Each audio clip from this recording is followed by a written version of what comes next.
என் கனவு. Welcome to my channel. তো আজকে রিভিউ করবো 29 মুভি। তো কেমন হচ্ছে মুভিটা, আপনার কি দেখা উচিত? গল্পটা যদি ছোট করে বলি, সিনেমার কেন্দ্রবিন্দু রয়েছে সত্যিয়া।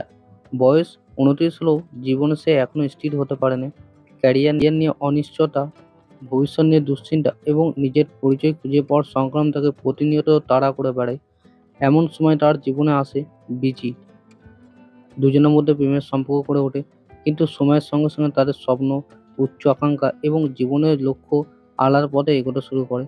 সেই নিয়ে পুরো গল্পটা। এই মুভির যদি পজিটিভ দিকের কথা বলি, প্রথমেই বলতে হয় ছবির ইমোশনের কথা। 25 থেকে 30 বছর বয়সী অনেক তরুণ নিজেদের জীবনের কিছু অংশ এই ছবির মধ্যে খুঁজে পাবেন। চাকরি, সম্পর্ক, বিয়ে, পরিবার এবং ভবিষ্যৎ নিয়ে যে চাপ থাকে, সেটা পরিচালক বেশ ভালোভাবে দেখিয়েছে। এই মুভির হিরো একজন বিভ্রান্ত যুবকের মানসিক টানাপোড়েন তিনি বিশ্বাসযোগ্যভাবে তুলে ধরেছেন। অন্যদিকে প্রীতি আশরানী নিজের চরিত্রে সাবলীল এবং আবেগপ্রবণ অভিনয় করেছেন। অনেকে সিনেমাটোগ্রাফি এবং ব্যাকগ্রাউন্ড মিউজিক ছবির বড় শক্তি। বিশেষ করে মিউজিকের কাজ খুবই ভালো হয়েছে। এই মুভির যদি নেগেটিভ দিকের কথা বলি, যদিও ছবির ভাবনা খুবই আকর্ষণীয়, কিন্তু স্ক্রিন প্লে সবসময় সেই মান ধরে রাখতে পারেনি।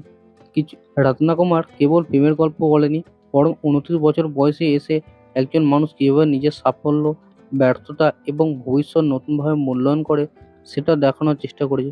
যদিও সব জায়গায় তিনি সফল হয়নি, তবু তার দৃষ্টিভঙ্গি আলাদা এবং চিন্তাশীল। যদি আপনি বাস্তবধর্মী প্রেমের গল্প পছন্দ করেন অথবা জীবনের লক্ষ্য, আত্মপরিচয় নিয়ে নির্মিত সিনেমা দেখতে ভালোবাসেন, তাহলে তাহলে 29 আমরা ভালো লাগবে। তবে যারা দ্রুত গতি, বিনোদন বা প্রচুর নাটকীয় খুঁজেন, তাদের জন্য ছবিটা একটু ধীর মনে হতে পারে। 29 নিখুঁত সিনেমা নয়, এর চিত্রায়ণে কিছু সমস্যা আছে, গতি কিছুটা ধীর এবং সব দর্শকের কাছে সমানভাবে গ্রহণযোগ্য নাও হতে পারে।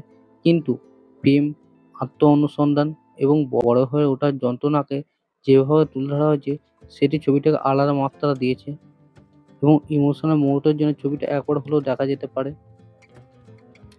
তো আমার মুভিটা ভালো লেগেছে। আপনারা যদি দেখে থাকেন তো কেমন লেগেছে কমেন্টে লিখুন। আর যদি না দেখে থাকেন তো অবশ্যই দেখে ফেলুন। দেখা হচ্ছে পরের ভিডিওতে। ততক্ষণ জন্য টাটা, বাই বাই।